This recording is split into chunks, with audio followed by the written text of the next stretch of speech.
to the latest Guild of One Name Studies webinar. My name is Julie Gouch and I'm the host for the webinar on behalf of the Guild. We have just a few slides to run through before I hand over to the speaker this evening. So the website for the Guild is one-name.org, and you've probably been here already if you've registered for tonight's session. And if you can hear me now, then you've definitely registered for the session. But you are able to sign up to the non-Guild members mailing list using the just where that click here to subscribe link is, as you can see on the screen. If Guild members go to subscribe, they won't see that little box. So if you really want to hear about it, you can subscribe, but you'll have to log out in order to do so. If you want to see what webinars we've got coming up, or to see how we have already covered, you can do so at the website. So you go to the events tab and scroll down to where it says webinars. You'll be able to see what is coming up and scheduled under the events / webinars. If you want to see what has already been covered, then you go to one-name.org /past-webinars, and there is a link to the sign up on the page.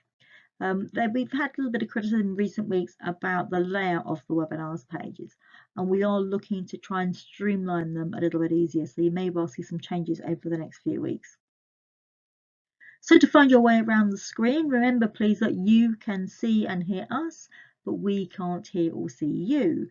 So just be mindful of that. If you've got problems hearing the webinar, make sure you've got the volume up. Using a headset can help, as that can block out any peripheral noise. If you do have any problems though, you can email us at webinars@one-name.org, and we'll try and check the emails whilst we're live, or alternatively just pop a little note into the questions box and we'll be able to look at it for you.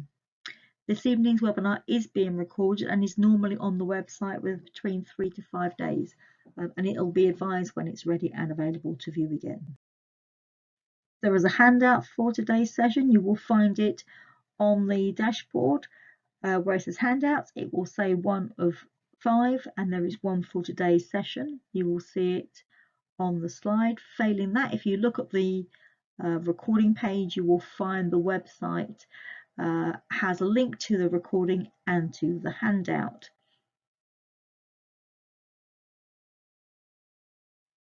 Questions? If you look further up on the dashboard, you will have the ability to answer any questions, but if you do have questions about the webinar, please just pop them in the little box and we'll deal with them at the end. And if you have a more pressing matter that you want to raise, so you can't hear or see, please message and I will pick that up whilst we're. And coming up, we've got 2 webinars in March. We don't normally have 2, but there's been 2 in February and there'll be 2 next month as well. First of all, as the 1st of March, we have 20th Century Resources with Janet Few. That is looking at predominantly resources for England and Wales, with some useful ones if you're researching more modern ancestors. And then on the 25th of March, in a collaborative approach with the Lydiard Family History Society, we have the Strat Lydiard Papers, a Lydiard study from circa 1880 to 1960 from 3 generations of Lydiards. You may remember that we actually had a spotlight on the Lydiard study back in January. That recording is available to view should you wish to, and if you're not a member. Without further ado, I'm going to hand across now to our speaker for this evening, John Marshall, who is beaming into us from the United States, and he's going to be looking at using GEDmatch to further your research. Over to you, John. So if you tested on Ancestry, you did your DNA test on Ancestry. Using Ancestry, you can only see matches that have also tested on Ancestry. If you were to move your data also over into GEDmatch, you would be able to see matches that you have that have tested in 23andMe and MyHeritage and Family Tree, etc. GEDmatch is not the largest database out there. I believe Ancestry is. It's probably topping over 1 million or 10 million users, but GEDmatch is about 1.5 million users right now and steadily growing. The nice part about GEDmatch is it's pretty much open access as long as a user hasn't protected or hidden their data with permissions. And we'll talk a little bit more later about permissions. But if you've ever worked with Ancestry and you've seen your matches and you want to see what someone else's matches might be, you had to go through a contact the user kind of scenario where you ask them to share the matches with you, and sometimes that involved begging and some technology transfer to get to be able to see their matches.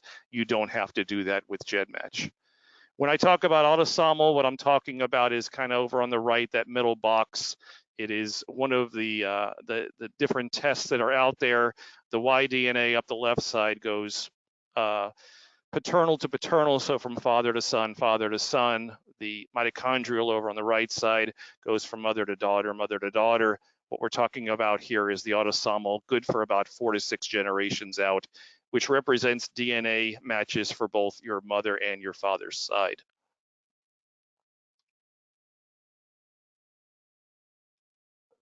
So there's a wealth of information before you even sign into GEDmatch. You'll see an education tab up at the top of the website. There's videos, there's how-tos, there's wiki pages, and you'll find all over Facebook many dedicated Facebook groups to getting you into learning some of the advanced features of GEDmatch.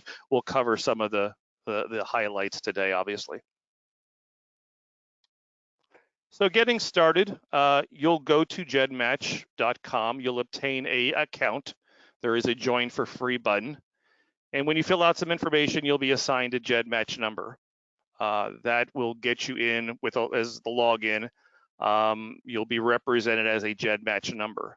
If you go to the next step, you'll actually transfer. You'll download from your testing site and you'll upload your raw DNA. It'll look something like a zip file. It might look like the icon there over to the right, but you go through a process on the GEDmatch website of actually uploading your DNA data to GEDmatch. Very quickly, you'll be able to do something called a one-to-one match, where you're able to take your kit number and someone else's kit number and see if there's a comparison, whether there's a match or not. All the other options, all the cool tools, all the cool reports will show up in about 24 hours. They have to go through a tokenized process, but they will be available a little bit later. And then finally, if you wish, if you're building a family tree in some particular software and you have the means to export it, you can also import what they call a GEDcom, which is a file that represents your family tree into GEDmatch. So you can get your DNA into GEDmatch. You can get a GEDcom family tree file into GEDmatch. Bottom note, there's no reason to upload if you've tested with different companies. So if you've done Ancestry, if you've done Family Tree, if you've done 23andMe, you can upload them all, but it's a good practice to make one of them public and the rest private. Otherwise, for people that are doing research, you can show up 2 and 3 times, and it's just duplicity. So a couple things to be successful, some things you might want to know, you might want to go read about before you start this GEDmatch adventure. Understanding that our DNA is made up of chromosome pairs, so 23 chromosomes with a pair of chromosomes on each.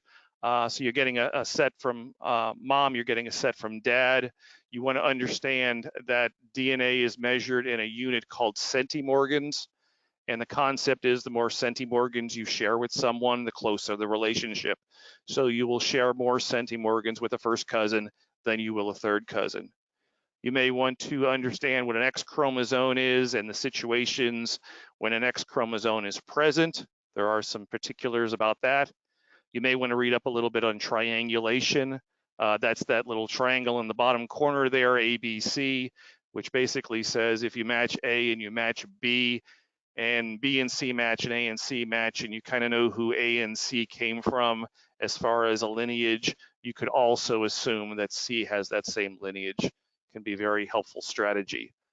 I put the cousin chart up in the top right, just understanding the difference between a first cousin and a first cousin once removed can be helpful. Understanding that you can then take that cousin chart and actually apply centimorgans to it.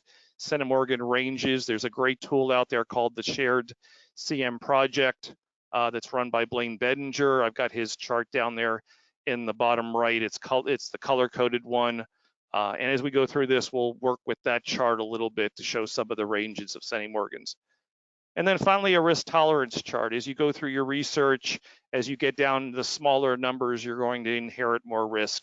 So at the 15 centimorgan range, your identical by descent is in the 99% range, which means most matches are true. When you get down to the 10 centimorgan range, you're talking that there's an 86% chance that's a real match and a 14% that it's not. You get down to 7 and lower, those numbers start to skew the other way. So be very careful if you're doing research and you start to get down into the numbers under 10. Realize they may be a true match and they may not be. You want to probably have a research plan that'll complement the work you're doing with the guild. What are you looking for? You'll probably want to identify, if you can, one paternal kit that exists in GEDmatch that comes from your father's side. You'll want to identify one maternal kit, someone that's related to your mother, if it's possible, if it exists on GEDmatch. And in both of those cases, the closer is the better. And the reason for that is what you're going to see in GEDmatch when you bring it up are matches on both your mother and your father's side. And you'd like a quick way to segregate either your father's matches or your mother's matches, what side of the family you got them from. So if you've got a paternal kit number and a maternal kit number, those come in handy. Kit numbers can come from anywhere. You can get them from GEDmatch. You can get them from Wikitree. If you're out looking on Wikitree, like I was here for Richard King, you can see over on the blue arrow on the right, someone has actually listed their GEDmatch kit number, that T870899.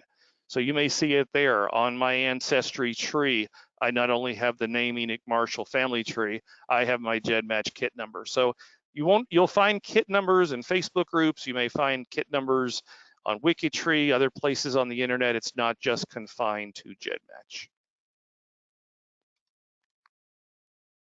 Julie, do we have an opportunity to take questions or anything from the chat? Or I've kind of got 4 segments here that I can take kind of a break on. It's probably easier to do them at the end, John. Thank you. Okay, then I will proceed. Thank you. Thank you. All right, so talking GEDmatch. So first fundamental you want to keep in mind is whatever you run, whatever query you run, whatever report you run, you do want to do a one-to-one query as the last action before you confirm as a result. So if you're doing research and you're led to a conclusion and you were using, let's say, a one-to-many or something like that, you're going to want to run a one-to-one query, basically 2 kit numbers against themselves, before you confirm that final result. And one of the reasons for that is because many of the tools on GEDmatch are written to provide quick results. Therefore, if you're going after a more intensive web page, they've got higher tolerances. And so you may get some misleading data if you're pulling 3 or 5 or 10,000 matches on a single web page. They have opened up the tolerances to speed up the result and the time it takes to generate that page. So this is kind of the last step in all of your research. And what you'll do is you'll put a kit number in, you'll put a second kit number in, you'll say, how do you want to see it? Maybe it's position only. And if there is a match, it'll present it to you in a table. And so in this instance, these 2 people have a match on chromosome 21. It's a 12 centimorgan length match. And there's some other information there like the start and the stop, etc. Second fundamental then, and I talked about the risk tolerance. Typically, we don't lower our centimorgan thresholds below 7 because you can pick up way too many false positives. So just keep that in mind. Every so often, you'll see someone talking about, well, we match it at 3 centimorgan. There's a very good chance that's a false positive. Third one, GEDmatch really isn't for browsing like Ancestry or some of the other ones. You're not going to be able to upload pictures. There's no place to put notes. There's no color groups. There's no records. It really is a true research tool. You're going to have a web page full of reports and tools. You're going to find the right tool you want to use. You're either going to enter a single kit number or a multiple kit, 2 kit numbers. You're going to adjust any parameters you want to. You're going to click a button and you're going to see a result. And you're going to use that result to continue doing your research, maybe finding the next tool, and this process repeats. And then finally, if you do start pulling some data off of GEDmatch and you're sharing it with someone or you're posting it somewhere, it is good etiquette to protect the identity of the living. So you'll see many places where names and kit numbers are grayed out. And even on the GEDmatch site itself, we're seeing an increased emphasis on who owns the kit. If you're doing an upload, do you have permission to upload it if it's not yours, things of that nature. Okay, so I have shrunk down the GEDmatch homepage since we're not live. What you're going to find is on the left side, there are 3 sections that are kind of the read-only section. They provide information. Over on the right side, you'll see sections I'll call 4 through 10, and those are where all of the tools reside. So we're going to walk through each one of these briefly, just to show you what they do. Along the top, there are menus. So these are pull-down menus. You don't always have to go backwards or hit the home page. You can go right up the top and move through the different sections, which is handy. Section 1 is a profile. It's basically going to be you and your email and what kind of membership you have and how many kits you've got loaded. Not too much information there, but it is your profile. Section 2 is your DNA resources. This is going to be places where you have uploaded DNA kits. So I currently have 7 kits that I've uploaded. You can see them there in the red box. And it will tell you the kit numbers, the names of the people, and then over to the right, what kind of permissions are associated with those. And I'll go through those a little bit later. You will find as you go through working with GEDmatch that if you're looking at any number that begins with a letter, that is a kit number, that is DNA. Okay, so A's, T's, F's, M's, all of those types of numbers that you see, those are representative of a kit number that is someone's DNA kit number. Customizing GEDmatch, one of the things you're going to want to do is go in and set up your access. And there's 4 options. There's a little information icon next to each one of those in the bottom right corner. You're going to want to pick one.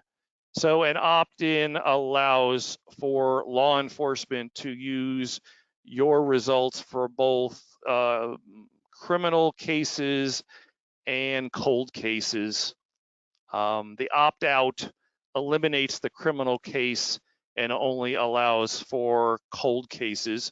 You can also select a private, which means no one can see your kit. Or the final option is research, where your kit is somewhat active, but so that you can use it, but no one can see you.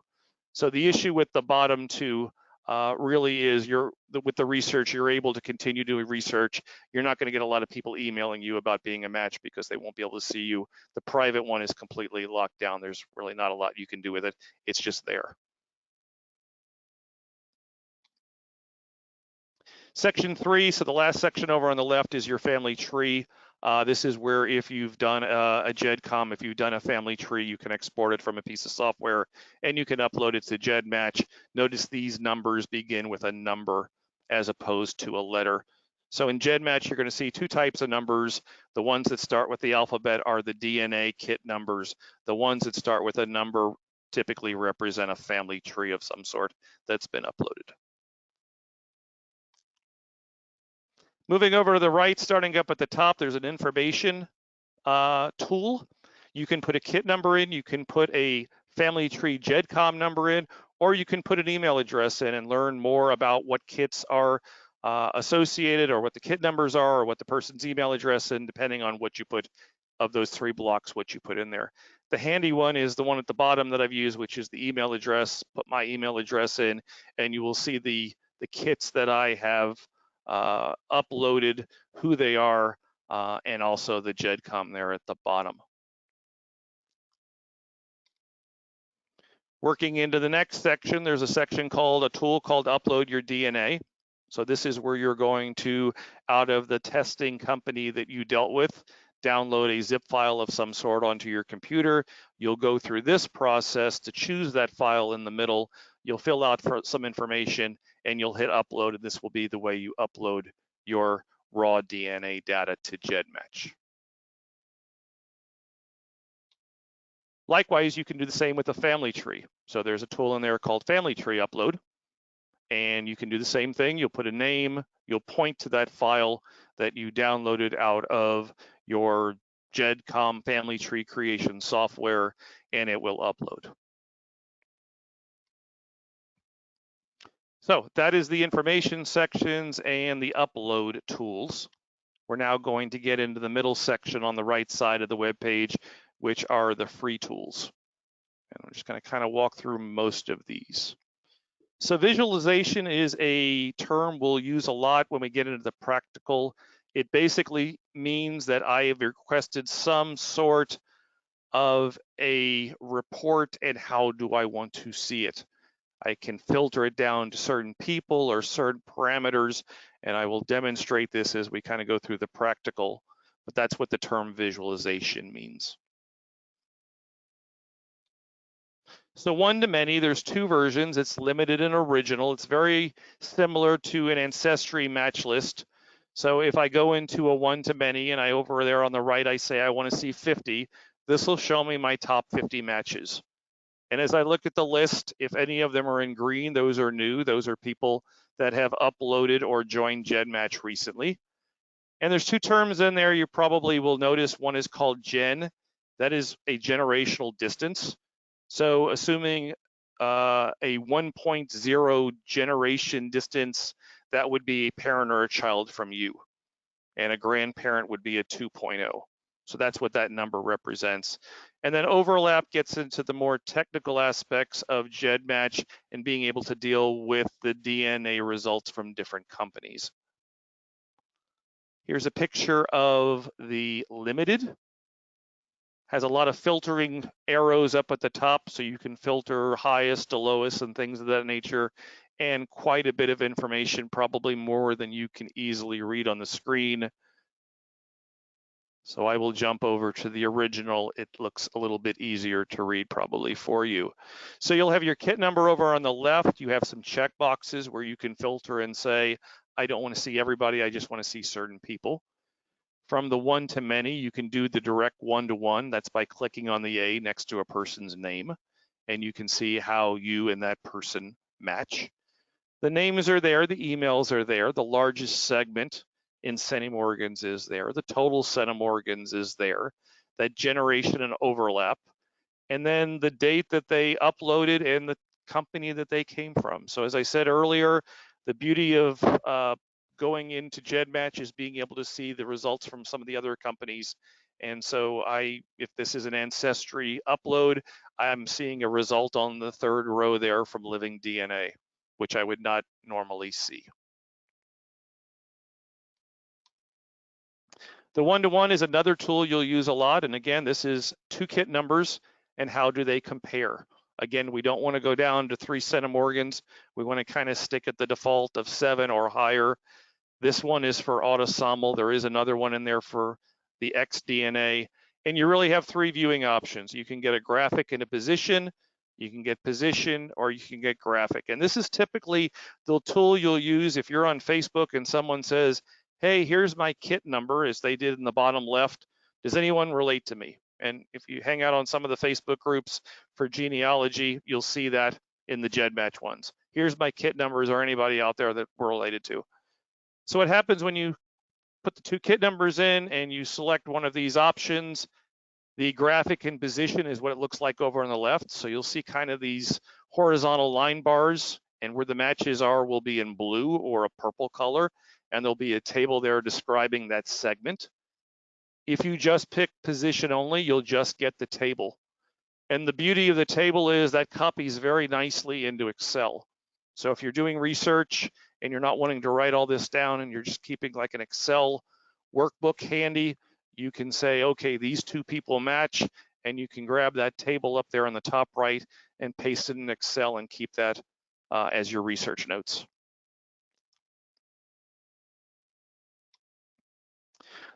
I won't talk about it much, but there is an admixture. So if ethnicity is your thing, you can put a kit number in and you can pick a certain admixture model, and you can get a result down to the chromosome level.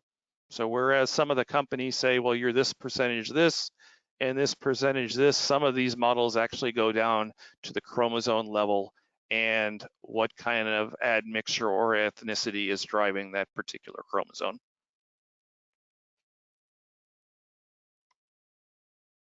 Another tool that is handy in the free tools portion is people that match one or both kits. So we'll say there's you, there's another person, Maybe you match and maybe you don't, but what you want to know is all the people that match both of you. So you may have a distant cousin that you don't share DNA with, that's certainly possible, but you're curious about what matches both of you share. And so you can put a kit number in for kit 1, you put a kit number in for kit 2, you can modify any of the CM thresholds, the centimorgan thresholds, or leave them at the default of 10. You'll hit display results. And what you'll get is this table that says, here's all the people that match both of you. And it's going to show you the kit numbers, it's going to show you the names, it's going to show you the centimorgans for the first person, those first 3 columns in the middle. It's going to show you the information in centimorgans for the second person and the second set, and then any generational differences, and then an email at the end. And you'll notice that the red square, that is someone that has tested with 3 companies. All the data is almost the same, and chances are that is the same person. They tested with 3 companies, and they put the data in there 3 different times. So it can skew your results a little bit. You just have to keep up with that, that they did not put their kits in as research kits. They're kind of live there.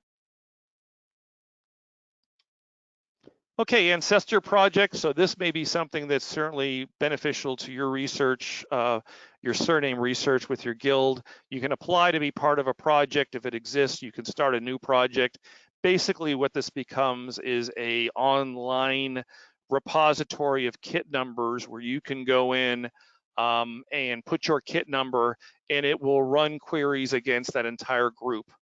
So I'm a member of this ADM genealogists. There's about 4,000 people in there. If I put my kit number in here and hit submit, it's going to run my kit number against 4,000 people and give me back the results.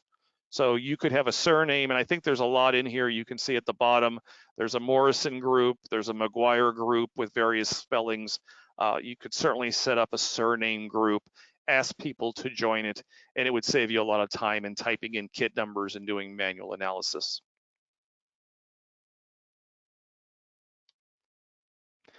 We move down from the DNA section on the right side of the web page into the bottom section, which is the genealogy comparison section. This really moves us from DNA into working with family trees. So a couple of different tools down there. The first one is one GEDcom to all. So this is where you're going to put in a GEDcom number. It's not your DNA kit number, doesn't start with a letter, but it does start with a number. It represents a family tree that you've uploaded. So that's a prereq. You've got to have uploaded a family tree if you're testing yourself here. You can set certain thresholds for matching. And when you hit the submit button, it's going to go through and compare your tree to other people's trees in the database. And based on the confidence and the thresholds, it's going to attempt to identify similar names and locations and dates. And so you see number 1, probably not so close. Number 2, maybe not so close. Number 3, completely different births. But number 4, maybe kind of close. It's the same name person. It's the same birth dates. It's the same death dates. They're all from Virginia. So maybe that's a similarity between a tree and another person's tree. Likewise, if you don't want to test the entire database, you can just run 2 GEDcoms against each other. So basically you're comparing 2 family trees without having to go through them manually and look for similar names. You put the number in of the first GEDcom in the top box, you put the number of the second GEDcom in the bottom box, you hit compare, and it comes up and does the same thing, except it's not looking at a tree against the database, which is lots and lots of returns. It is using a tree against another tree and looking for similarities. And so if people have large trees in GEDmatch, this can be beneficial, so you're not trying to manually analyze them for similar names. You can also search GEDcom. So if you're searching for something in particular, you can feed in some data like first name, last name, birthplace, birth date, death place, or all of it, or what you know. And you can hit submit, and it'll tell you if there's a match out there, if this person with all of these parameters exist in a family tree in GEDmatch. One of the things to know, and it took me a long time to figure this out, these are not pedigrees. So this is search strictly looking for this person's name with this information sitting in a family tree. That does not mean they're related to that person. It just means that they're in someone's tree. There are methods to go down and do selections to get pedigrees. Pedigree meaning they are related to that person. That is a true ancestor. But the result you'll get back is something that looks like this that says, hey, based on the parameters you put into the search, this is the GEDcom ID, this is the kit number, this is the email of a person, and this John C. Holiday is truly in their tree.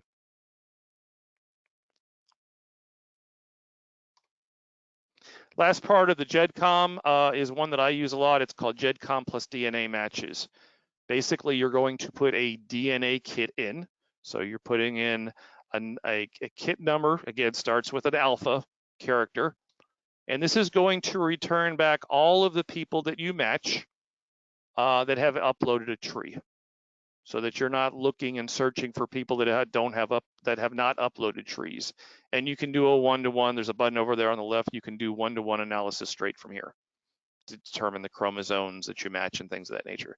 Typically, this is about 10% of your matches I've found. So if you run a report that's about and you get back 3,000 matches, you typically, if you run this report, will see that there's about 300 returns, that of those 3,000, about 300 have uploaded trees.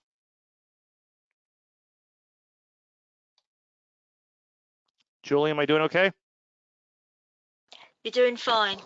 All righty. So we'll skip through tier 1 then. This is a paid service. It used to be about 10 a month. It may have gone up. I haven't looked lately. But it's an enhancement of some of the tools and some of the reports. So I'll just walk you through briefly some of these. The first one is a segment search. So it's done by chromosome. It doesn't tell you whether it's your paternal or your maternal side, but you can dial up here and say, for a given kit number, I want to see all of the matches on chromosome 3. And I want to see them over on the right, maybe graphically, so I can line them up and go do some one-to-one kits or things of that nature to see if they all match each other or not. So a very handy tool there. Another one is triangulation by chromosome. So triangulation would already do the work for you of all of those one-to-ones. So in the red box, I have 4 people that have very similar green bars over on the right, indicating that they share kind of the same segment length and position with the kit number that we were using. What the triangulation report does for you is it goes ahead and analyzes, does the first person match the second? Does the second match the third? Does the first match the third? Does the first match the fourth? And it does all of that and kind of gives you that grouping so that you know that all of those people match each other and saves you a lot of manual one-to-one analysis. Again, it's part of the tier 1. It is an enhanced tool, but it's certainly worth its weight if you're doing a lot of analysis. There's an auto segment clustering tool. So when you're going through and you're setting up all of your research and you're trying to place people into groups, this is a father group, this is a mother group, this is a maternal grandfather group, this tool can start to do it for you. It analyzes all the matches for a particular kit number and starts to group them together, and then you can do further analysis from that. There's also something new called auto kinship. Again, you put a kit number in, it starts to recreate your matches, and using the centimorgans, the values, it starts to replicate where these people might be in relation to you with a tree. So this example, I think it was the middle person there in green that I was working with that had 4 cousins, and it looks like they were related. Their most common ancestor was about 3 or 4 generations out. But again, using the data that's available and trying to drive to a visual representation of what that tree might look like. Also a tool out there called Most Recent Common Ancestor. So you put a kit number in, it's going to run, it's going to look at your matches, it's going to look at their trees, and it's going to look for places where there are similarities. And if there's similarities, it's going to try and tell you what kind of ancestor you might share. And that is that indication in the table, descendant path to primary kit or row kit.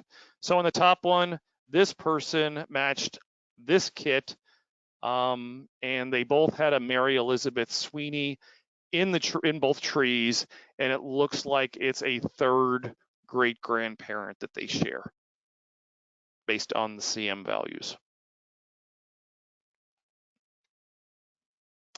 And then finally, a GEDmatch surname search. So you can put a kit number in, you can put last names in, surnames. This is one of the places where you can actually select pedigree so that you ensure that you are actually getting results of ancestors of this person or descendants of this person, and they're related not just in a family tree.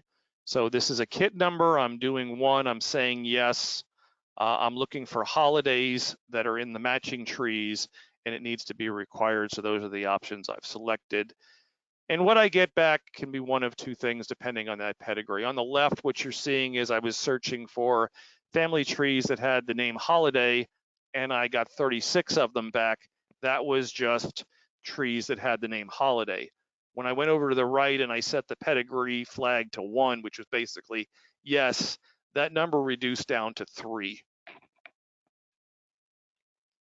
Meaning for that kit number, yes, there was 36 trees out there with the name Holiday, but there's only 3 that are actually related, that are true descendants or ancestors. Okay, let me see. We'll get into practical a little bit. I can't tell on my watches how I'm doing here on time. 2:17, not too bad. Okay, so practical. So we had 2 use cases. It was we were discussing putting this together. One of them, you have a member in the guild that was looking for a close family member somewhere out in the grandparent. It was on her maternal side. Her mother was adopted. There's no birth certificate, and she's off looking kind of for maybe her grandparents. She gave me a couple of names: Finn, Hintz, Walber. Those folks seem to be in the Wisconsin area. I will give you the spoiler. I'm not going to solve it here live. Her and I just haven't had enough chance to catch up. I've probably got some questions for her. I'm not opposed to helping her solve her brick wall, but it's not something I'm doing live on the session today. And then I want to move in and talk a little bit about what you do, your mission. You use the word loosely exploits, but I think, you know, if I understand and having read the website, you take a surname, whether you have a genetic lineage to it or not, and you kind of run the full gambit of that surname. So for me, it would be taking the Marshall name and not only worrying about the Marshalls I'm related to, but all Marshalls, and doing that research. And that certainly is a worthy exercise, and I commend all of you for the time it takes to do something like that. We'll talk a little bit here about how GEDmatch might support those. So one of the first things I didn't talk about this tool, but there's a tool in there that says, are your parents related? And if you're doing research for someone, it's just nice to know if there's a possibility. So you put the kit number in there, are they related? And it comes back and says probably not. And if it did, it would say, well, yeah, there's a chance, and it's on this chromosome. It's just something as a researcher you'd want to keep in mind, that there may be some place where cousins have married or something like that. Or so. The next thing I want to do then is look in the GEDmatch family tree section, and at least with those 3 surnames, I want to see what's the representation of those. So I brought up Finn over on the left side. I brought up Finn, that and the variations of that surname, 50,000 plus returns. But when I went Finn that had died in Wisconsin, I've got 327 returns. Likewise, when I did Hintz, I got about 5,000 total Hintzes. It went down to 313 when I looked at the ones that may have been in Wisconsin. And then Walber was another name only 525 in the GEDmatch, not a lot of representation. And when I looked for ties to Wisconsin, I got a single one. So the next thing I want to do there is, having understood maybe how much representation there is in the database from a surname perspective, I want to go run that surname match tool. So I want to use their kit number, and I want to run each one of those names. And so the first one I did at the bottom right there is Finn. It's required. I'm looking for pedigree, and what did I find? So without the pedigree checked on the Finn, this person, their kit, 62 returns, which were family trees that they shared DNA with that person, but not necessarily the pedigree. So not necessarily a related person in that tree, but a Finn was in that tree. When I looked over to the right and I said, give me the pedigree, that number 62 went down to 9. So that 9 represents these two people share DNA. This person's uploaded a tree, and Finn is in there, and it's an ancestor. It is a cousin, it is a grandparent, it is something like that. So you can see the number went from 62 down to 9. Same thing on the hint side. When I ran it without the pedigree, 13 matching trees. When I ran it with the pedigree to see what was a real ancestor, it went down to 1. And on the Wahlberg side, I got nothing. So I was trying to use this to kind of eliminate, these are names I've been given. Is it something worth chasing, or is it a whole nother surname completely that these grandparents may have? From there, I went and I pulled up a one-to-many, and I said, give me 3,000, the top 3,000 matches. And the first thing I went and looked at is, well, is the grandparent they're looking for, by chance, did they ever upload to GEDmatch? And so over on the right, what I'm looking for is a centimorgan value somewhere around 1754. Could be as low as 984, could be as high as 2462. And you can see in the red circle that the highest centimorgan that's in GEDmatch for this kit number is 135, and that is not a grandparent. So the next thing I went looking for was, are there any first cousins that are matching? And that's an 866 with a low of 369, a high of 1397. Again, I have nothing close to an 866. So that 135, that 82, that 60, they really probably represent second or third cousins to this person. And so what's going to happen is, as we do research, we're going to go out past the grandparent level, and then we're going to have to come backwards versus just getting lucky and saying, oh, there's a grandparent or a first cousin. And sometimes that equates the difference between spending hours and spending days trying to go through the research. So from there, without any clues of a last name or anything like that, I just decided to select their top 25 matches. So I went to the one-to-many, I clicked 25 check boxes, and I hit visualization options. And what it's going to do is it's going to take me to the multi-kit analysis. So this is the start of that visualization process that I talked about in one of the very earlier slides.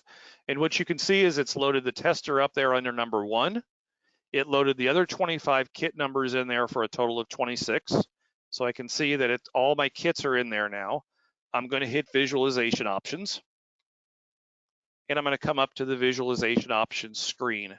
And there's really 4 things I want to do as an evaluation. And I'm going to walk through each one of those. So the first thing I want to do is create and take these 26 people and put into a tag group, because I don't want to do this exercise again. I don't want to have to go back and hand type all these kit numbers in. I don't want to have to go back and type those 25 check boxes. So what I'm going to do is I'm going to hit tag groups up there in the middle of the page. It's going to take me over to a screen that looks like this. I'm going to give it a name, which is this person's top 25. I'm going to give it a color. And I can hit add tag groups with kits. It's going to turn around and give me a little window that says, hey, I created a tag group for you with that name, and there's 26 kits in it. So I don't have to do that process again. I've now saved those 26 kits. And oh, by the way, my tester that I'm doing work for here is in there also.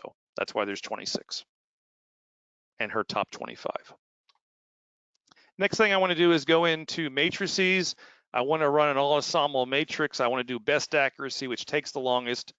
And I just want to see of those 25 people, how they kind of relate. And this is what it kind of comes back and looks like. It's a mirror image. So the same kit numbers are on the left or on the top, so you can read it either way. Our tester is the first column or the first row. That's why there's yellow matches all the way across. And then you can see that there's some sporadic matching in there, but there's not very large groupings. The other thing that I can get from this is that there's 1, 2, 3, 4, 5, 6 of the top 25, 6 of them have uploaded a tree, which isn't too bad. Next thing I want to do is go through and just pull up the GEDcom. Again, I'm going to get not only the tree maybe that my tester uploaded, but any other trees. Again, there's links there. I can click and go right to them and start looking. And that represents the ones that are in the top 25. Last thing I want to do then is a 2D chromosome browser. So I want to go through chromosome by chromosome and see if there's overlaps. These 25 people that we're looking at are some of them may be related to each other. And so it's a little bit of an eye chart, but if we start up in the top left, that's chromosome 1. And you can see that there's 2 yellow bars with a green bar under it. There's a little bit of an overlap. Assuming those people aren't directly related, like a parent and a child, that's a goodness. That's something to start with. So I put a smiley face next to it.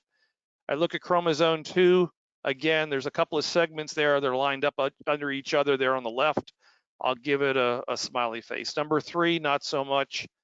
Number 4 in the bottom left corner, not so much. Number 7, chromosome 7 up in the top right. I've got two overlaps.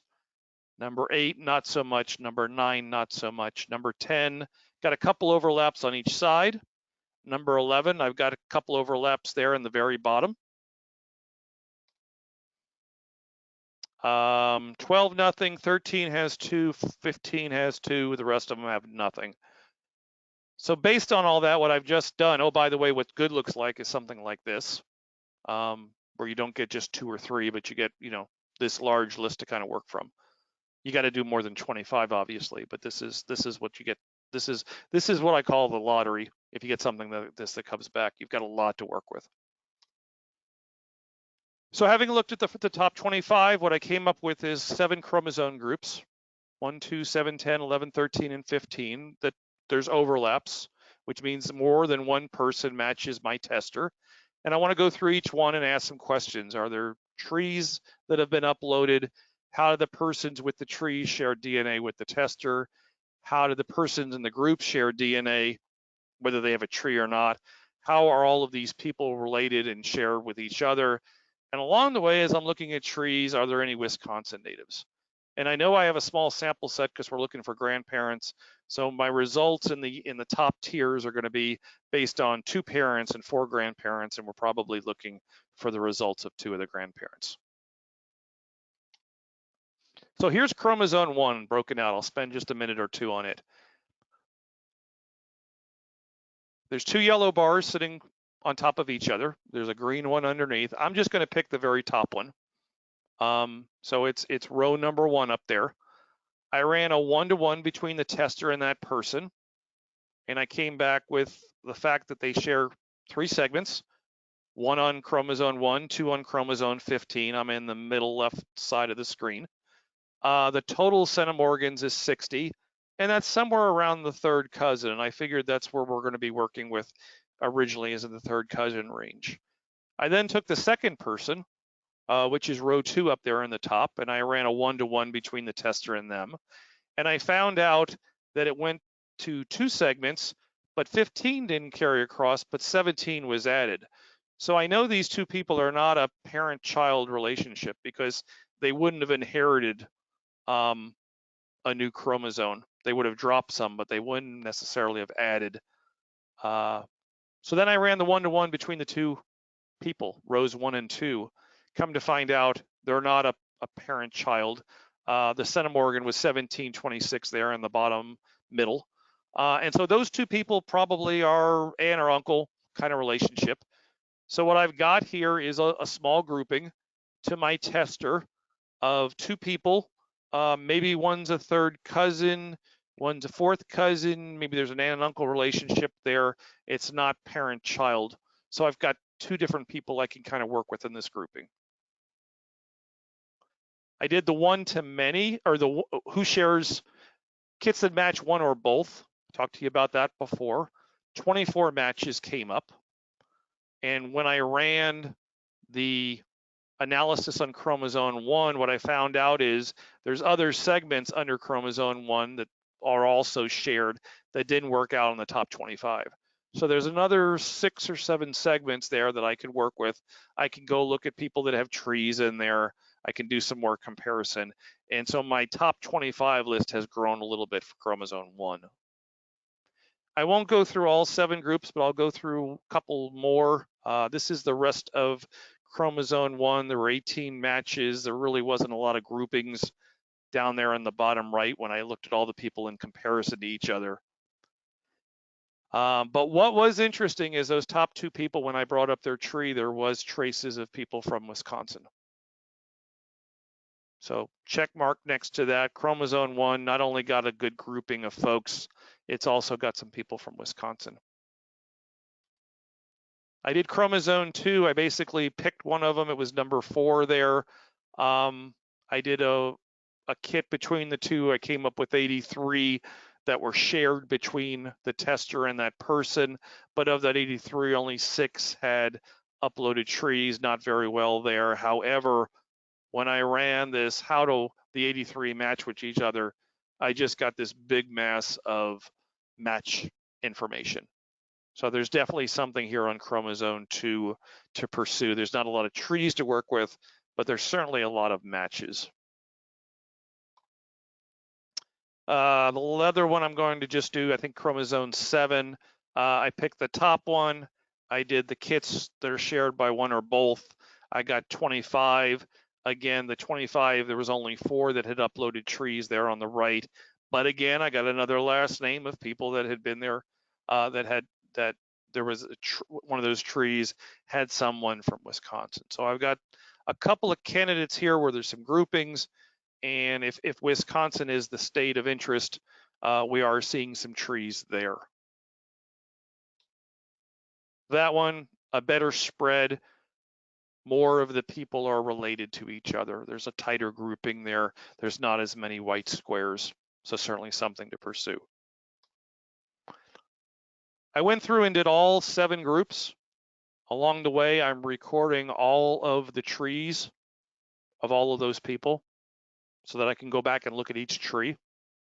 And if Wisconsin is the factor, if that's the filter, then that's what I'm going to be looking for. Maybe there's something else. That's all of the trees that kind of shook out. And these are all of the DNA. So when I took the 25 and I exploded it out and started looking at those positions, you can see some of the overlaps all the way from the original one over on the left, which is chromosome 1 that I told you about, all the way over to the right. Chromosome 13 just had this nice big spread of matches to work with. Along the way, I've been saving all of this. So in the very beginning of the practical, I talked to you about tag groups. And I've gone through and I've checked all these boxes and I've done all of this, and I don't want to do that again. So I've been saving tag groups along the way. So this was the top 25. This is all of the people, the 26 from chromosome 1. Here's the 27 or the 21 from this group. Here's 10 from this group. And the nice part is if I go back into the multi-kit analysis, I can combine these and see how they all relate to each other. It's going to save me a whole lot of time typing in kit numbers down the day once I've got this preliminary research done. I can really start aligning chromosomes and kit numbers and people side by side and seeing who matches what. That was the manual way of doing it. Obviously, there's a tier 1 way of doing it, and that's called that clustering tool. I showed you a picture of it, and chances are those are the 7 clusters right there. And so one of those probably represents one of the grandparents that our tester's looking for. Another one probably represents the other grandparent. And the other two grandparents on the paternal side that she knows about, those are probably represented in those. So it's probably the top 4, 5, or 6 boxes represent the grandparents. And it's just a matter of digging in, knowing what you're looking for, and trying to find that commonality. So I think I have 2 slides left, and then I'll open it up. Hopefully I'm doing good on time here. What would I do next? I have not, because of business travel and some other things, I've not had a chance to sit down and talk with the tester that I was doing the work for. So I'd want to rule out the Finn, the Hintz, the Wahlber, disprove what I would say are those rumors or whatever.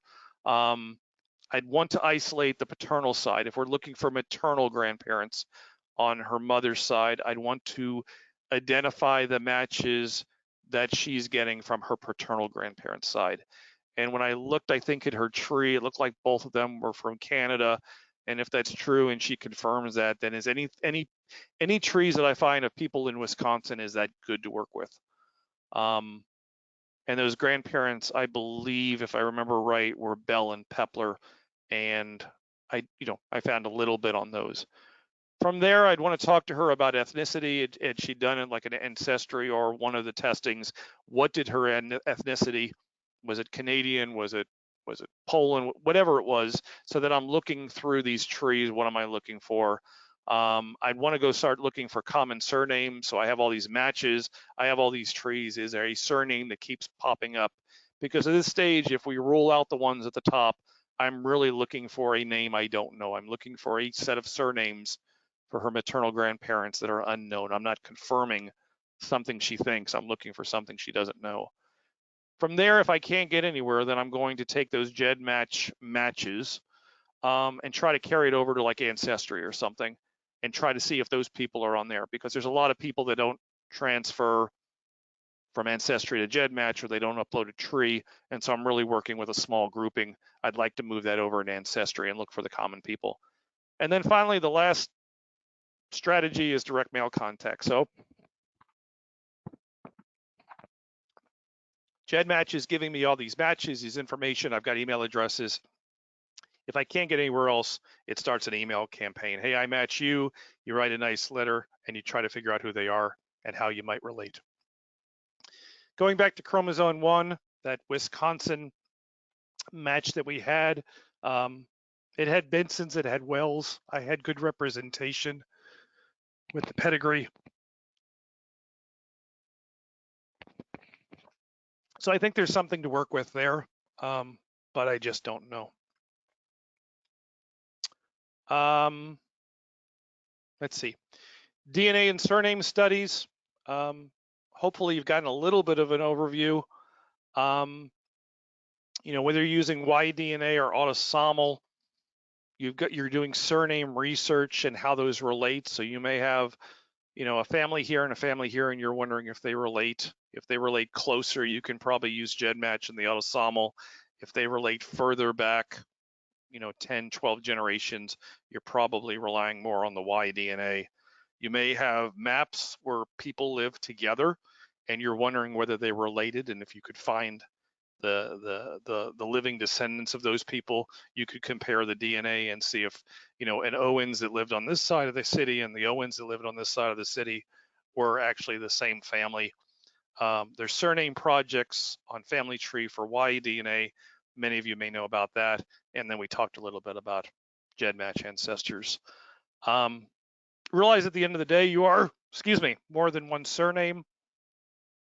DNA Painter is a software tool out there. What people do is they go through and they take their 23 chromosomes and they map back to the relative they got it for those segments. And the tool tells you, what percentage complete you are. And that's something that people do at their own personal DNA level is, okay, this is a segment on 6. Who did I get it from? I color code it. And they're using this tool to do work like that. Maybe a little bit different from the guild work you're doing, but certainly an interesting endeavor. And then finally, to wrap up. So GEDmatch, good for exploring kits from other companies, unless you have memberships and you do tests with all those companies. This is the way to kind of get around that. Good for doing detailed research because you're at the centimorgan level, you're at the chromosome level. You can prove and disprove theories. You can work at that chromosome level of who's who. Again, I always recommend keeping a journal. There's a lot of information flowing here, kit numbers and research and closure on ideas and proving theories and disproving theories. The DNA purists will tell you DNA is not the end all. it supports your research. You've got to bring in census records and paper records and locations and maps and everything else, but this can be a jump start on your research. And then finally, get up and walk around every hour. You can really become addicted to your chair and the computer. So get up and walk around every hour. It's healthy. Happy hunting. Julie, let me know what I need to do next, but I think that's kind of flying through it. Thank you, John. That was a really great presentation. It was kind of jam-packed with information, and I'll certainly be going away and going through the presentation slides and working my way through it, because I'm not someone that uses GEDmatch particularly. I did it at the very beginning, and then you get a bit sloppy. But anyhow, we've had some questions that have come through, but I'm going to read the first question, which came to me from an email which I received earlier. So I'm just going to give you the question, and then you can just kind of give the answer back, if that's okay. So this came from an email from Roy, who says, Ancestry DNA results gave me a match with a half sister and no other option. However, is it possible that another option could be that we are first cousins if our fathers born in 1918 were identical twins or triplets? So there are places where you can have more than one solution. The closer you get to yourself, the tolerance is tightening up. So for instance, if you share 3,500 centimorgans with someone, they're going to be a parent or a child. There's nothing else they can really be. But as you move down, you move a little bit further away from yourself. There are overlaps, and what you can find is, yes, GEDmatch has a tool. It's called a reliability predictor, and you can put in a centimorgan value for, say, 200 centimorgans, and it will break down all the possibilities it can be and give you percentages. So I think this is where that person's going. It's telling me it's this, but could it be this or this? It is possible. Now, those chances may be very small, and that's why when I'll back up here just a minute. When you get to this area and you look at like an aunt uncle, I'm looking at the green box at the bottom, if you can see my screen still. The mean, the average centimorgan is 1741, but people have recorded anywhere from 1,200 all the way up to 2,200. That is quite a range. Does that kind of answer the question, you think? Possibly. I'm not an expert, so I'm hoping Roy has heard the answer. If you do want to explore the DNA painter, I'm fairly sure the guild has had certainly a seminar recording. Because I have your email address, I will email you the link, and I hope you'll be able to see it if you're a non-member. If you're a non-member and you can't see it, email me, and I will see what I can sort out. And then I will make sure that there is a link to the DNA recordings that are available if you're a guild member, of what you can have a look at. But there is actually quite a lot of DNA material on our website. And if you go to resources and then down to DNA, if you're a non-member, you will still see quite a lot of stuff. But if you're a member, you log in, there's even more stuff. Most of it is not written, in fact, none of it's written by me on that section. So, but it's good to know we've got a guild member as wordy as I am. So that is hopefully answered that question. And there were quite a few others actually, so just bear with me because some people wrote more than one. Yeah, Julie, if I can, and you can, again, Yep. Sorry if you can see my screen or not. This is. No, that's okay. Yeah, can you see the screen? I can. Okay, so this is, and there's various places to see something like this, but this is, if you were to share 200 centimorgans with somebody, this is all the different relationships and the percentages. So, the most common is, a second cousin once removed. That's 43% of the time. 42% of the time it's a second cousin. 9% of the time it's a third cousin. So there's tools out there like this that would allow you to take that centimorgan and kind of scope out what the probabilities are. I think that would be the best answer, is to use something like this to see if it's possible. Okay. Yeah, I mean, it's certainly an interesting viewpoint if you've got twins or triplets, and Right. very interesting. Okay, so let me just have a quick look to see. Several people have written more than one question, so I just want to be sure I'm reading the questions in order so that it all makes sense. Okay, so Janine, or Jean, I'm not sure how you say it, so forgive me if I've got that wrong. She says, am I to understand these charts and cross-referencing would not work for endogamous groups such as Jews?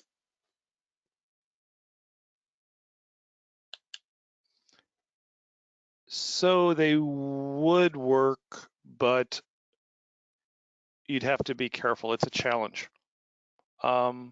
because those types of populations, typically when you're looking at a centimorgan value and you say, well, like in the example I was showing, well, it's 200 centimorgans, it's probably a third cousin, because of the nature of what you're dealing with, it may be misleading. It may be closer or farther.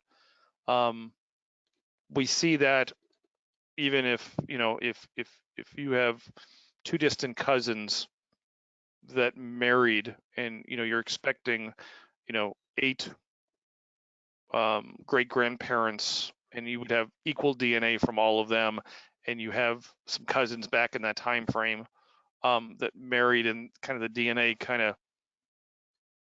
it didn't wash out, but it's going to give you a number higher than the reality, and so you just have to be careful of that. It is a challenge. And I'm sure I haven't done a lot of work with that, but I'm sure there's techniques for addressing that. It's about the most I can say on that. Certainly, we've got some guild members that are researching Jewish names in particular, and we've got one member that has written a book, and I'm fairly sure that was DNA related in relation to people that are of Jewish families. Mm-hmm. I will see if I can find the title for you, Jean, and email you, or feel free to drop me an email at webinars@one-name.org and give me a prompt, and I will reply to you with the details.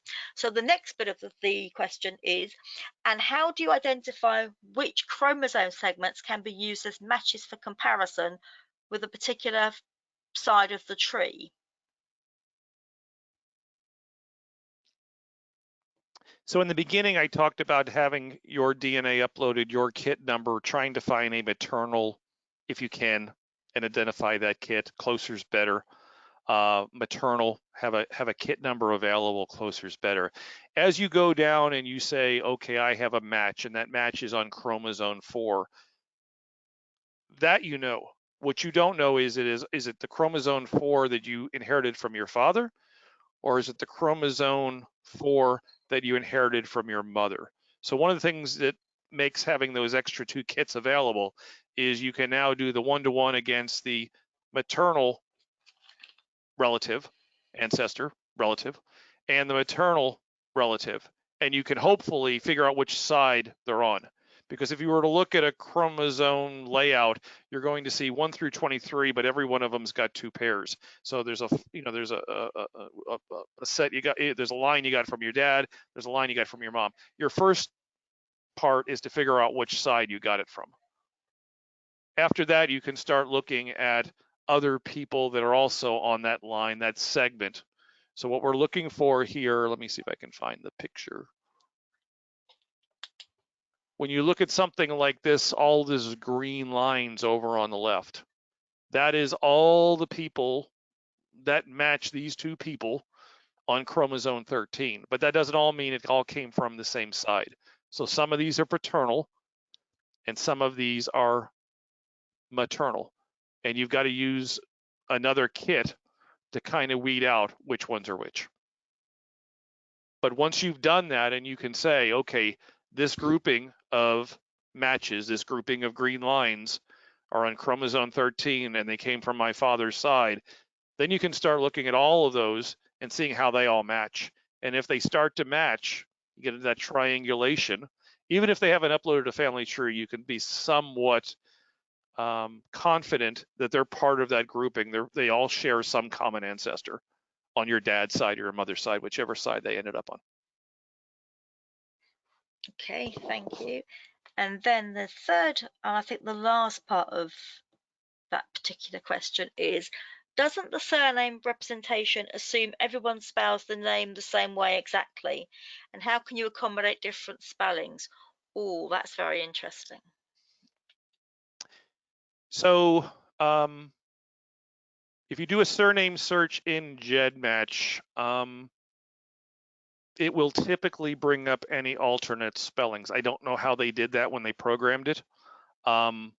But when I was looking for like the last name Flynn, Flynn, I got 3 or 4 other variations of that name, also in the same query. So, I mean, you could include those kit numbers, and what you would probably find is, you're matching some Flynn, but with Flynn, you may be matching some people that are Flynne. Maybe there's other spellings.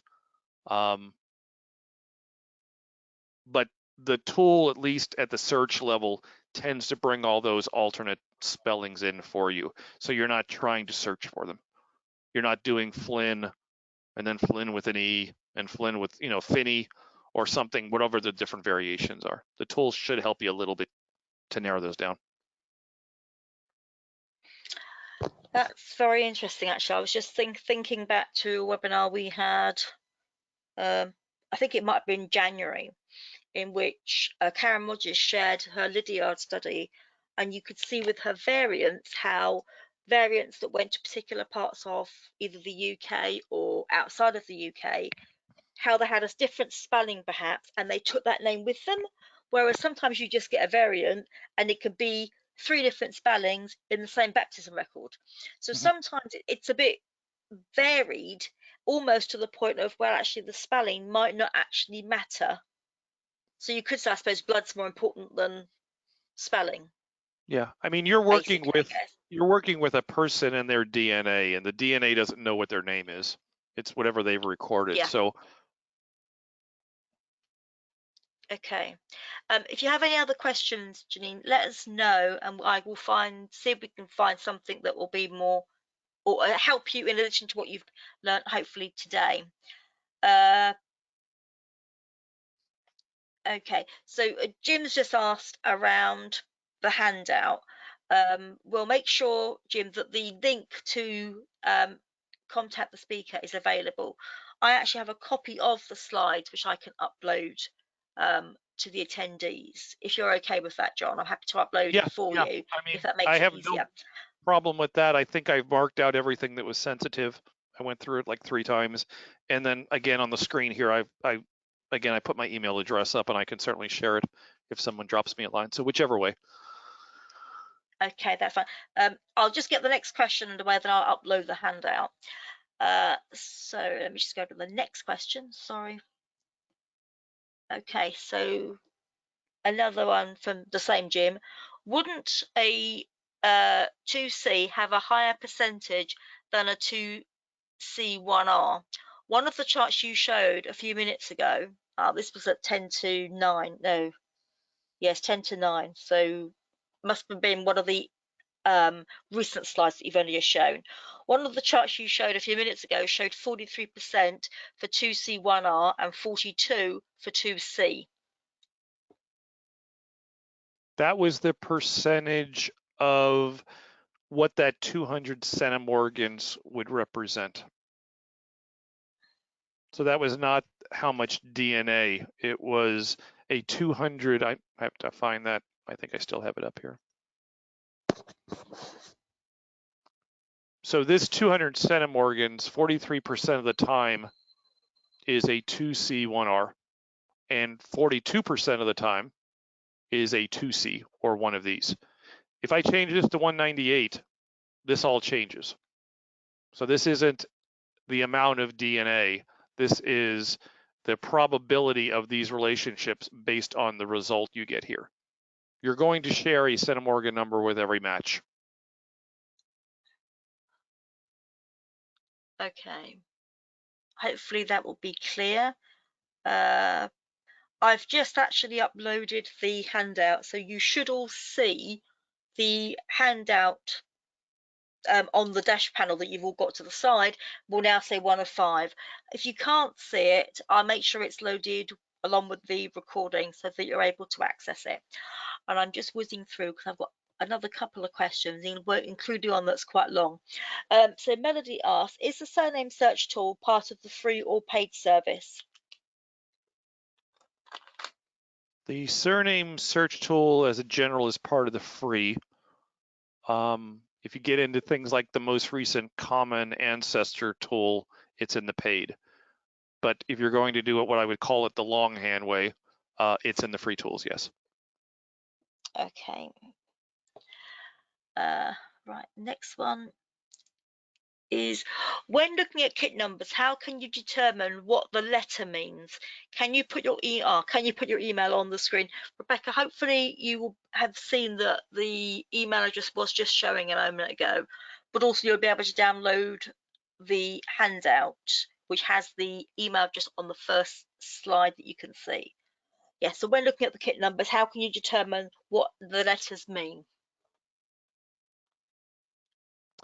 So in the old days, when GEDmatch was in its basic form and A was Ancestry, F was Family Tree, T also became Family Tree, M was 23andMe, I believe it is. They've gone to like a 2-letter prefix. There's a chart out there somewhere on what they mean, but because of the growth and they maybe running out of numbers, there are new prefixes. So that's one way of doing it. The other way of doing it would be going to, I'm almost there, going to here and looking at this and going, a ZY, that's a kit number. It was uploaded from Living DNA. And UM looks like it was uploaded from Ancestry, but it's recent. Whereas the old migration from the old system, and A was from Ancestry, a T was from Family Tree. So this is one way of doing it. Obviously, RN they're using for Genes for Good. That may be the easiest way to do the translation. Right. Okay. Reginald says, very good and informative, so obviously enjoyed it.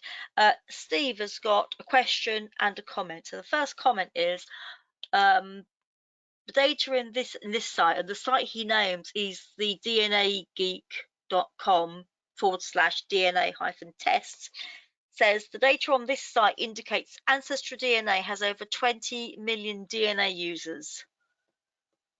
Gosh, it's rather a lot, isn't it? And then says in a question, does it matter if your GEDmatch kit is migration versus uploaded since the site update? Should we remove and then reload the old migration kits? Everything that I've read, you don't need to. There's no reason, because they've done the migration and all that there's a reason to delete your kit and reload it. And that's been written a couple different places, I think, from the owners of GEDmatch. That's not required. Okay, that's good to know. What are your thoughts regarding small centimorgan matches and chromosomes? And chromosome pile-up regions? So I will look at small chromosomes. Again, if I was doing research for somebody, I would not. If somebody was, paying me to do a project or something, I wouldn't go there. I would go with the absolutes. I would stay in the higher levels. If you're doing the research purely for yourself, it can be interesting. I've got a group of folks that are all siblings. There's 4 of them. And I can take my kit and the 4 of them And while we don't share any DNA, if I go down to the smaller segments, I share the exact spot with all 4 of them. And I go, well, maybe there's merit to that, but certainly the folks that know maybe more about this than I do have said to stay away from those.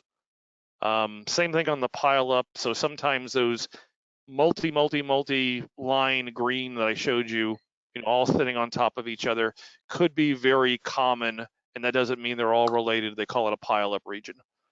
So you've got to do the evaluation. And when you go and you do the one-to-ones, you'll find out. That's why I said originally, whenever you're done with your research and you're ready to, go write your report, or you're ready to call this thing done, you got to go do some one-to-ones and make sure that that's accurate, because everything else is close. But they've purposely sped up some of the reports to make so they don't take hours to download. You want to end up at those one-to-ones to make sure. Right. I'm just whizzing back through the list because I've just seen another question that's just popped in, but of course, rather irritatingly, everything moves. Oh yeah, so Karen says, can you drop in and out of the paid service? You can. I have heard of people doing it for 1 month, not putting it on a recurring credit card, jumping in, grabbing all the reports they need, running some triangulation reports and things of that nature, and then paying for 1 month. And then doing it again a year later. Because if you're just doing maybe research for yourself, things don't change that much, right? You want to run in, you want to do a triangulation report, maybe you want to run the auto kinship, you want to do some of that. And you may not be doing it every week because things don't change that often. So certainly, I think that's possible, and I've read of people doing it. I think you sign up for 1 month. You don't sign up for recurring. Okay, I shall put that to the test because I doubt I'll have a chance to do anything for probably most of this year.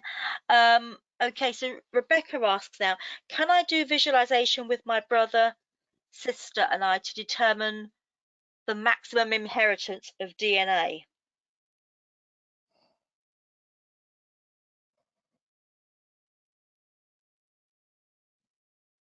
She said brother and sister. Yeah. Yeah, I'm Can not I do quite sure what she visualization? means. I'm not quite sure what she means by maximum inheritance, unfortunately. I mean, certainly she can see the shared DNA between her and her siblings. She can see. There are some tools out there if you have 2 or 3 siblings that you can do combines and maybe even replicate like a parent. It is one of the tools. I think it's on the paid side in the tier 1. So if you have 3 or 4 siblings and they're all have kits, there are some folks that have created some tools and they're on GEDmatch. If your parent is deceased, you could actually go through the tool, point to the different kits, and according to their data, they can somewhat replicate what the parent's kit would have looked like. I've never done it because I don't have a situation where I have multiple siblings, in my family. But it's called Lazarus, I think. You might look into that if it's something you're interested in. Okay. So now I think there's just one more question, which is a rather long one. So just bear with me while I make the box a bit bigger. Okay. So I'll read what it says. So my surname study, Beasley, is specialised in YDNA. Sometimes I can't get YDNA. Once I found a fellow who sorted through nearly 4 dozen matches at Ancestry, and as a result I saw evidence that pointed towards a lineage of a specific confirmed YDNA halotype. It seems that working carefully and systematically this could be useful. The problem is keeping everything organised. I see that GEDmatch has projects. How could a surname project at GEDmatch be used? Let me just check there's nothing. No, that's the end of the question.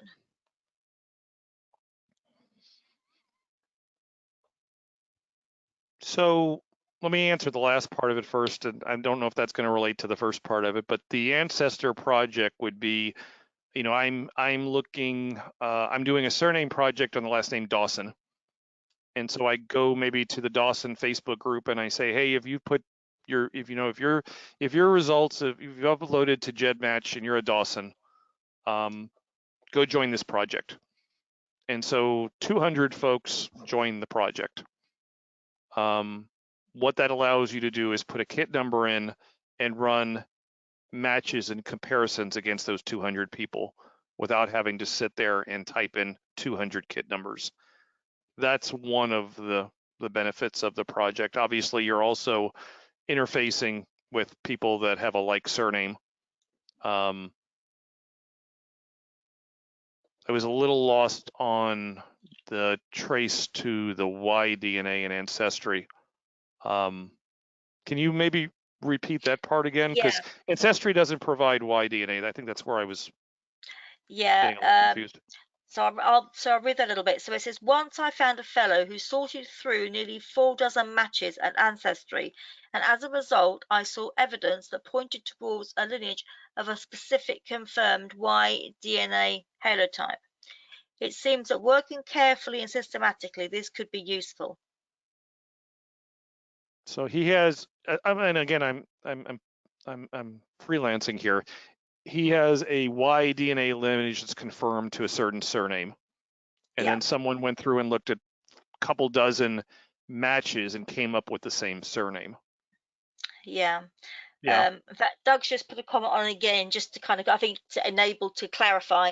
He says, if there are 10 people who match on YDNA and submit to GEDmatch, could we see a pattern? Depending on how far back, maybe. So YDNA goes back thousands of years. The autosomal that we're working with in GEDmatch only goes back about 4 to 6 generations. So it depends on where their most common ancestor is. If it's, 1700s and closer, maybe.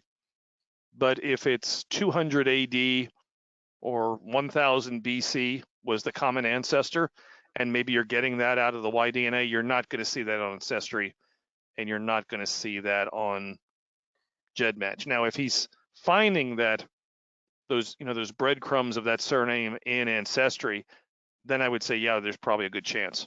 And the way to do that is to get those people to A, upload to GEDmatch, and B, to join or create an ancestor group, based on that surname, and see what happens from there.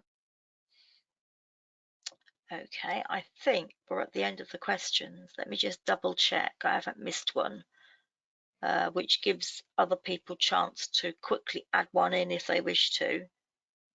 Let's have a look. Yeah, Doug then goes on to clarify actually and says, yes, many are within 200 years. I have a fellow with a Beasley mother, but no male DNA. Yeah. So there's a good chance, yes. Okay. 200 to 300 years, you probably could find a pattern. Not guaranteed, but maybe. Okay.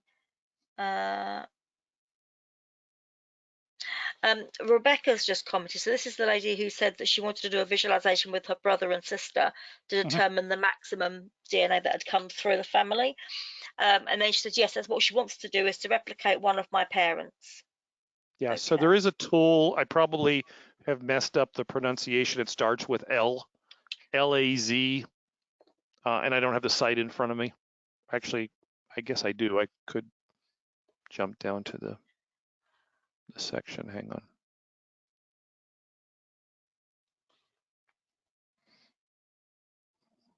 Get my little guy over here. That one right there, L-A-Z-A-R-U-S. So on the tier 1, I would look into that. And I believe that's what it does. Or something very similar to that.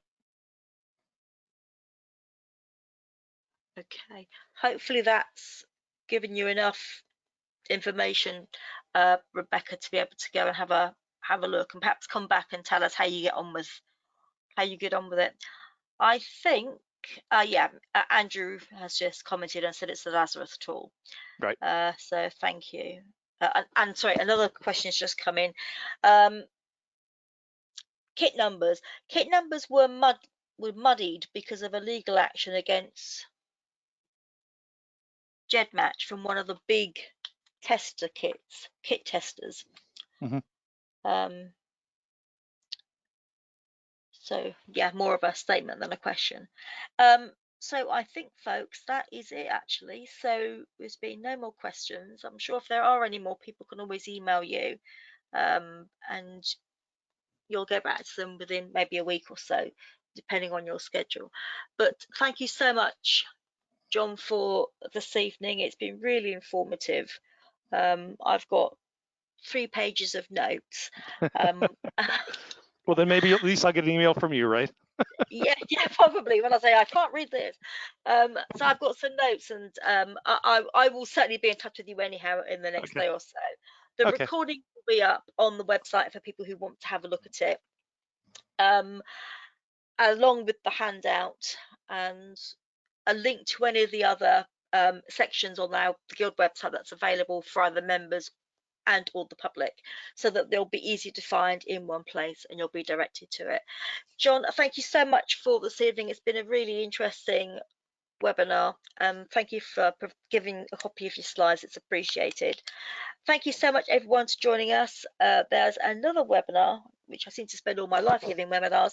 I think it's 2 weeks. It's the 1st of March, and it is Janet Few, who's going to talk about 20th century resources, which is quite useful if you're researching in the UK and you're kind of coming up to more recent times. And there's some quite some interesting resources. It's always worth looking at, things that I think are probably forgotten or not even known about. So we'll see you in around 2 weeks, and happy researching, everyone, and thank you so much. I'm going to close out the recording for tonight. Thanks so much, everyone. Bye bye for now.